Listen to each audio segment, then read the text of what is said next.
Hello friends, अस्सलाम वालेकुम and welcome to reality stories. दोस्तों, ये साल था 2017 का। अमेरिका के एक शहर जैक्सन टाउनशिप में एक चाइनीज रेस्टोरेंट होता था। इसका नाम एंग्स एशियन कुजीन था। इस इलाके में ये रेस्टोरेंट काफी मशहूर था। लोग अपनी फैमिलीज के साथ इस रेस्टोरेंट में चाइनीज खाना खाने आते थे। लेकिन फिर इस रेस्टोरेंट में एक ऐसा वाकया हुआ जो आज तक इस जगह के लोग भुला नहीं सके। दोस्तों, इस रेस्टोरेंट को दो लोग चलाते थे, लियांग जहू और इसकी बीवी मिंग मिंग चैन। लियांग की फैमिली वैसे तो चाइना से थी, लेकिन ये अमेरिका में ही पैदा हुआ था। लेकिन इसकी बीवी मिंग मिंग इससे शादी कर कर चाइना से अमेरिका पहुंची थी। ये दोनों मियाँ बीवी काफी अरसे से अपना ये रेस्टोरेंट चला रहे थे, तकरीबन 6 साल से। इनकी 2 बेटियां थीं। इनकी छोटी बेटी 5 साल की थी। इसका नाम एशले जाहो था। लेकिन एक दिन एशले यहाँ से गायब हो गई। ये 9 जनवरी 2017 का दिन था, जब एशले के माँ बाप अपनी बेटी को ढूंढ रहे थे। इनकी बेटी रेस्टोरेंट में ही सो रही थी, लेकिन फिर ये कहाँ चली गई किसी को पता नहीं था। इनके रेस्टोरेंट में सिक्योरिटी कैमरास भी नहीं लगे हुए थे। अपनी बेटी को आसपास ढूंढने के बाद देर रात को इन मियाँ बीवी ने पुलिस को कॉल कर दी। आप ये कॉल रिकॉर्डिंग सुने। Jackson Township Police. Yes, I need some help. Hey, what's going on? I can't find my daughter. What's your daughter's name? Ashley. Okay, how old is she? 5. Just turned 5. Okay, sir, what's your name? Liang Zhao. जैसा कि आपने सुना कि ये call Liang ने की थी। इसने पुलिस को बताया कि इनकी बेटी रेस्टोरेंट के एक स्लीपिंग रूम में सो रही थी। इसने बताया कि मैं अपनी बड़ी बेटी को स्कूल से पिक करने गया। वापस आकर मैं और मेरी बीवी काम में बिजी हो गए। लेकिन जब हमने कमरे का दरवाजा खोला तो एशले वहां मौजूद नहीं थी। उस वक्त रात के 9:30 बज रहे थे। इसने ये भी बताया कि हमारे रेस्टोरेंट में सिर्फ मैं और मेरी बीवी ही मौजूद थे, कोई और एम्प्लॉय नहीं था। दोस्तों, उस वक्त शदीद सर्दी पड़ रही थी, फ्रीजिंग टेम्परेचर हो रहा था। एशले रेस्टोरेंट से निकलकर इतनी सर्दी में बाहर खुद तो नहीं जा सकती थी। पुलिस फौरन इस रेस्टोरेंट पहुंची।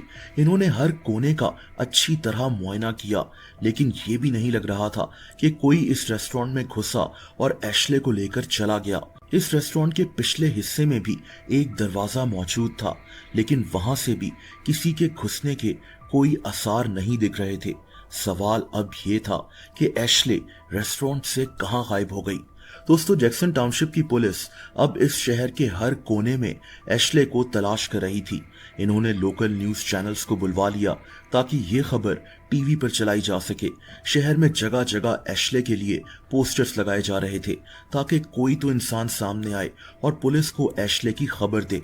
दोस्तों, पुलिस इसके बाद मिंग मिंग को पुलिस स्टेशन लेकर आ गई। ये इस औरत से कुछ सवालात करना चाहते थे। इस औरत ने फिर से वही कहानी सुनाई जो इसके शौहर ने पुलिस को सुनाई थी।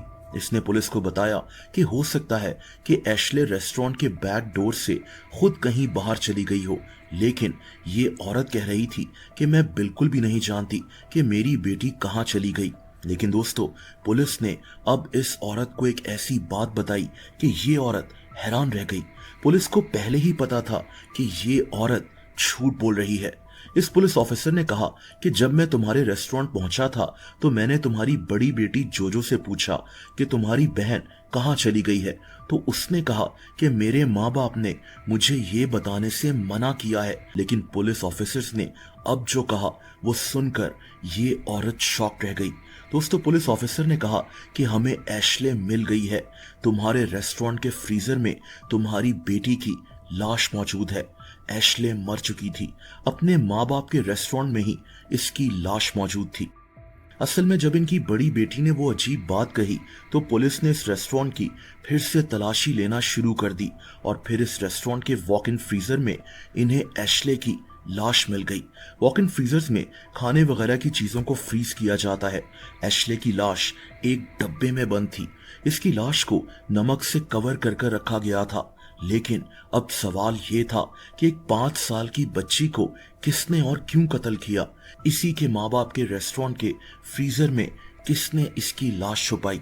पुलिस ने अब इस औरत से डायरेक्टली पूछा कि एशले के साथ क्या हुआ था। इन्होंने कहा कि हमारे साथ ये गेम खेलना बंद करो, तुम जानती हो कि तुम्हारी बेटी की मौत कैसे हुई है।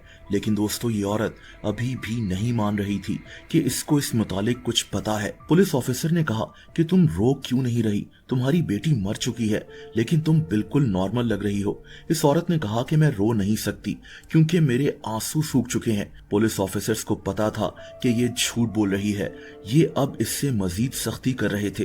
लेकिन दोस्तों, दूसरी तरफ इसका शौहर सब कुछ बताने के लिए तैयार था। इसके शौहर से एक अलहदा रूम में तफ्तीश चल रही थी और अब जो इस आदमी ने बताना शुरू किया उस पर यकीन करना भी मुश्किल है कि माँ बाप अपनी ही बेटी के साथ इस तरह का सलूक कर सकते हैं। दोस्तों, इस आदमी ने बताया कि मैं उस दिन थका हुआ घर वापस आया था तो मैंने देखा कि एशले का डायपर गंदा हो चुका है। इसी बात पर ये और इसकी बीवी गुस्से में आ गए। दोस्तों, ये बात कितनी अजीब है। एक बच्चा डायपर गंदा ही करेगा, इसीलिए उसको डायपर पहनाया जाता है। इसमें गुस्सा होने वाली क्या बात थी। इस आदमी ने कहा कि हम गुस्सा थे कि एशले 5 साल की हो गई है और इसको अभी भी बाथरूम यूज करना नहीं आता। दोस्तों, इस छोटी सी बात पर इसकी बीवी इतना गुस्से में आ गई कि इसने अपनी ही बेटी का सर जमीन पर 2 दफा जोर जोर से मार दिया। नीचे कारपेट था। एशले सिर्फ 5 साल की थी। इतने जोर से सर लगने पर यह लड़की फिर उठ ही नहीं सकी। इस आदमी ने फौरन अपनी बेटी को चेक किया तो ये अभी सांस ले रही थी, लेकिन अचानक इसे उल्टी आना शुरू हो गई। ये फौरन एशले को बाथरूम लेकर गया। एशले ने वॉमिट की। इसके बाद इसने एशले को लिटा दिया। लेकिन दोस्तों, कुछ ही देर में एशले मर चुकी थी। इसका दिल बंद हो गया था। इसी की मां ने इसको मार डाला था। इसका बाप भी इस कत्ल में शामिल था। इस आदमी ने कहा कि हम मियां बीवी फौरन पैनिक कर गए। मेरे जहन में आया कि अब हमारी जिंदगी तबाह हो जाएगी, मुझसे मेरी बड़ी बेटी भी छिन जाएगी, और तभी हमने ये प्लान बनाया। इन्होंने अपनी बेटी की लाश को गाड़ी में डाला और इसको अपने रेस्टोरेंट ले गए। इसके बाद इन्होंने इसकी लाश को उसी कमरे में लिटा दिया। इस दौरान ये लोगों को खाना भी सर्व कर रहे थे। पुलिस हैरान थी कि ये जालिम माँ बाप अपनी बेटी की लाश को अपने रेस्टोरेंट में रखकर लोगों को खाना खिला रहे थे। बहरहाल, इसके बाद ये दोनों मियाँ बीवी अपनी बड़ी बेटी जोजो को जानबूझकर रेस्टोरेंट लेकर आए। ये इसको एशले के पास ले गए ताकि ये देख सके कि एशले तो सो रही है, ताकि बाद में पुलिस इस बच्ची से अगर सवाल करे तो ये बच्ची कुछ और ना बोल दे। इनकी बड़ी बेटी सिर्फ 6 साल की थी। इसको लगा कि इसकी बहन वाकई में सो रही है।